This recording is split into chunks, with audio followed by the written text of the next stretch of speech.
मेरे पापा जयपुर को बिलोंग करते हैं और अब काठर एलोकेशन भी राजस्थान हुआ है, तो अब बस यहीं पे रहना है, यहीं पे काम करना है आप सबके लिए। तो आई थिंक अथर सर ने बहुत मोटिवेट किया, उसके पहले Chandramohan sir, Vipin sir and Sarneet ma'am.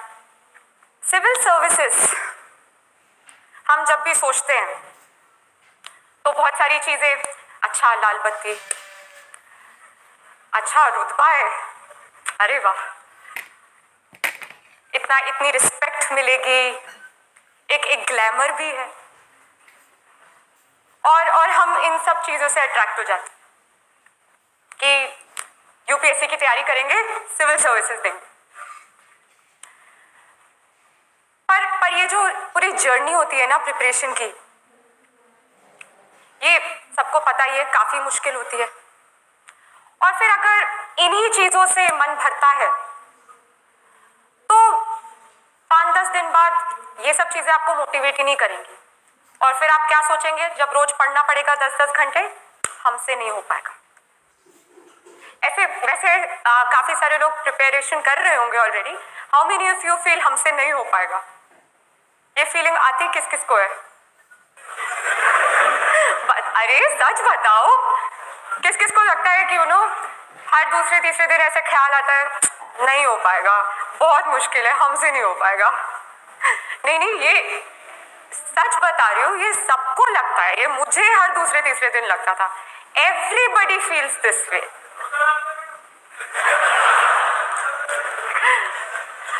क्योंकि ये एग्जाम इतनी कॉम्पिटिटिव है, इसमें हर फील्ड से स्टूडेंट्स बैठते हैं, इतनी ज्यादा पढ़ाई करनी पड़ती है।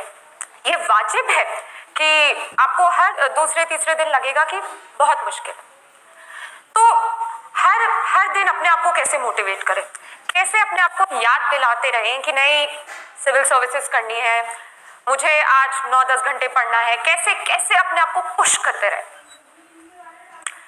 वो तभी होगा अगर हम ये जो लाल बत्ती, रुतबा, इन सब से हटकर एक्चुअली जो ग्राउंड रियलिटी है कि सिविल सर्विस क्यों करना है, क्यों सिविल सर्वेंट बनना है, अगर वो एक्चुअली जो वो विजन है, अगर हम उस पर फोकस करें, तो ही हर सुबह आप उठेंगे और फिर से वो रूटीन फॉलो करेंगे 10-10 घंटे पढ़ने वाला।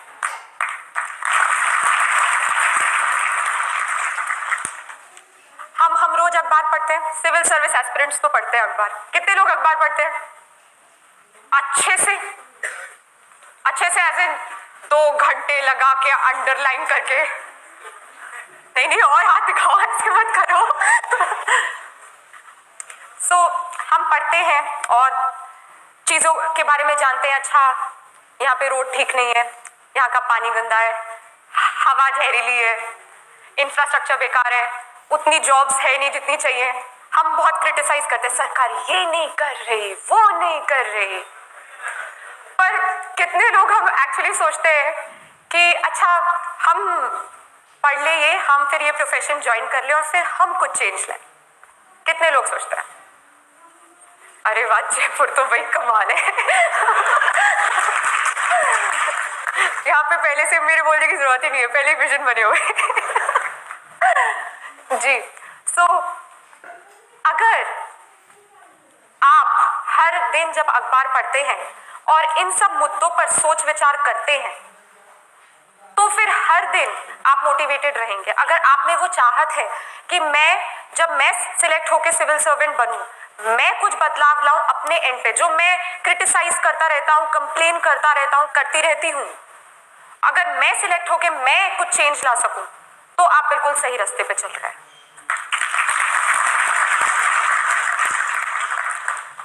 मैं आपके साथ एक इंसिडेंट शेयर करूंगी।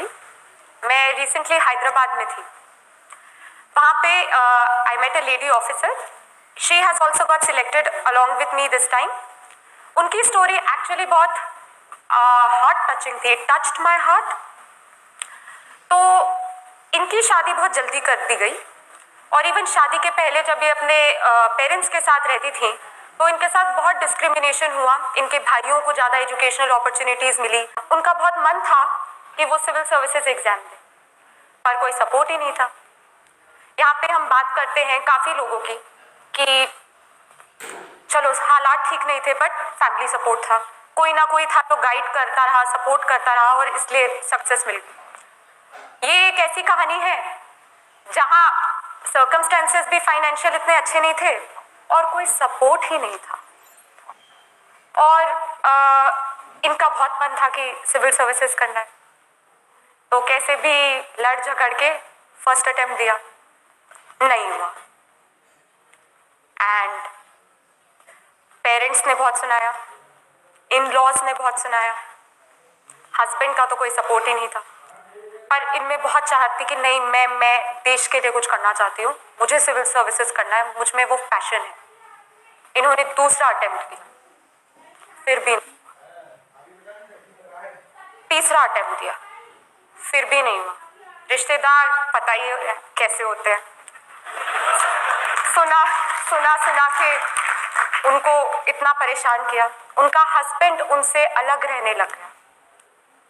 फोर्थ अटेम्प्ट दिया, फाइनली हो गया, इंडियन फॉरेन सर्विस।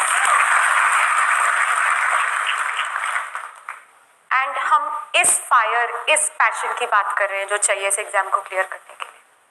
इतनी इतनी इतनी इतनी हिम्मत चाहिए कि चाहे कोई भी ऑड हो, कोई भी कठिनाई हो, कोई भी डिफिकल्टी हो, आप कर सकते हैं। देखिए, ना ही वो कोई रईस खानदान से थी और फैमिली सपोर्ट नहीं था, हस्बैंड आपसे अलग रहने लग गया, सोचिए कितनी, किस परिस्थिति में थी, और चौथे अटेम्प्ट में। तो ये this is the passion we are talking about. Michael Phelps का नाम सुना है आप सबने? तो बीजिंग ओलंपिक्स जब हुए थे उसके जस्ट आप समझ लीजिए 1-2 महीने पहले की बात होगी, उनका एक्सीडेंट हुआ। डॉक्टर ने बोला कि उनका शायद राइट हैंड इंजर हो गया था, and he said, doctor said that I don't think अभी आप यूज राइट हैंड से कर पाएंगे, कि ज़्यादा चोट लगी है। ही सेड तो क्या हुआ, पैर तो है। And then he went on to win 8 medals in Beijing Olympics. So कितनी कितनी मुश्किलें आती हैं, कितनी कितनी परेशानियां आती हैं, पर अगर वो दिल और दिमाग में है कि नहीं करना है तो करना है, और लोग फिर करके दिखाते भी। सिविल सर्विसेज, जैसे कि मैंने कहा कि काफ़ी मुश्किल परीक्षा होती है, देश की सबसे कठिन परीक्षा होती है। इतने सारे लोग बैठते हैं, हर दूसरे दिन मैंने बताया ऐसा लगता है हमसे ना हो पाएगा। तो ये जो मेंटालिटी है, इसको टैकल करने के लिए आपको सबको अपने लिए वो एक वजह ढूंढनी है, वो एक वजह ढूंढनी है कि आपको वो क्या चीज़ मोटिवेट करती है। क्योंकि आएंगे सबके जीवन में किसी ना किसी प्रकार की कोई ना कोई डिफिकल्टी, कोई ना कोई परेशानी आएगी, कभी कुछ हो जाएगा, कभी आपके पास वो मीन्स नहीं होंगे, कुछ ना कुछ होगा। बट अगर वो एक सोच है आपके दिमाग में, तो वाकई आप फिर आपको कोई रोक ही नहीं सकता। इस परीक्षा में जैसे कि 3 भाग होते हैं, प्रीलिम्स, मेंस एंड इंटरव्यू। काफी लोग मुझसे पूछते हैं कैसे प्रिपेयर करें, फर्स्ट स्टेप क्या होता है प्रिपरेशन का, और मैं सबको यही कहती हूँ कि फर्स्ट स्टेप है कि आप पूरा यूपीएससी सिलेबस याद करें, मेमोराइज करें, अपने दिमाग में बिठा लें। क्योंकि अगला सवाल वो होता है कि न्यूज़पेपर कैसे पढ़ते हैं। न्यूज़पेपर ऐसे पढ़ते हैं कि जब आपके दिमाग में वो पूरा सिलेबस बिल्कुल छपा हो, तो जब आप अगले दिन अखबार पढ़ेंगे तो ऑटोमेटिकली आपका खुद दिमाग बोलेगा अच्छा ये मेरे एग्जाम से रिलेटेड है क्योंकि ये सिलेबस टॉपिक में था, अच्छा ये नहीं है क्योंकि ये सिलेबस टॉपिक में नहीं। तो सिलेबस याद करना बहुत ज़्यादा इंपॉर्टेंट है क्योंकि वो आपको अपडेटेड रखेगा। कुछ भी आपके अराउंड हो रहा होगा, आप जब भी अखबार पढ़ेंगे, न्यूज़ देखेंगे, रेडियो पे कुछ सुनेंगे, इंस्टेंटली आप कनेक्ट करेंगे कि ये मेरे एग्जाम के लिए कैसे रेलेवेंट है।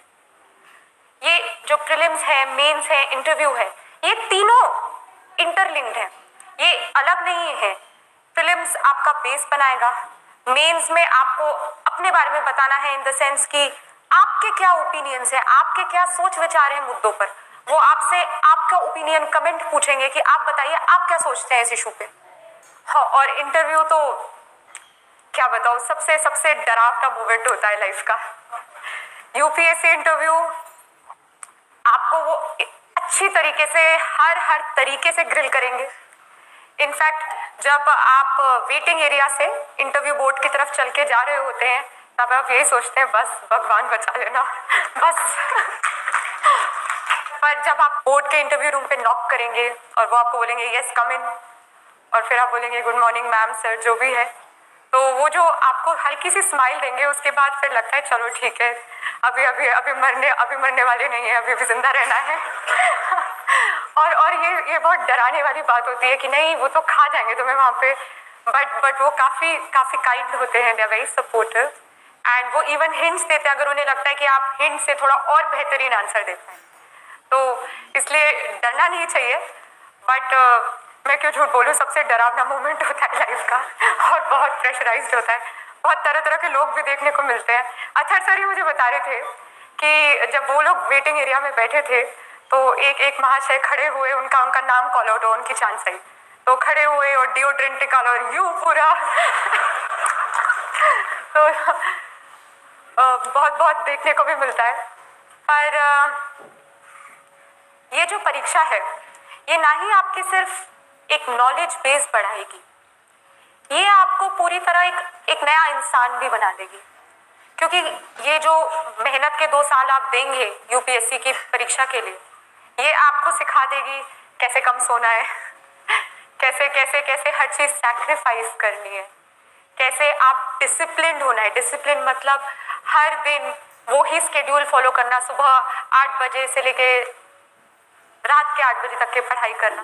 तो ये जो डिसिप्लिन है, कैसे सिंसियर रहना, कैसे फोकस रहना, कैसे दोस्तों को मना करना भी आ जाएगा, लोग बोलेंगे चलो मूवी देखें, नहीं मुझे यूपीएससी की पढ़ाई करनी है।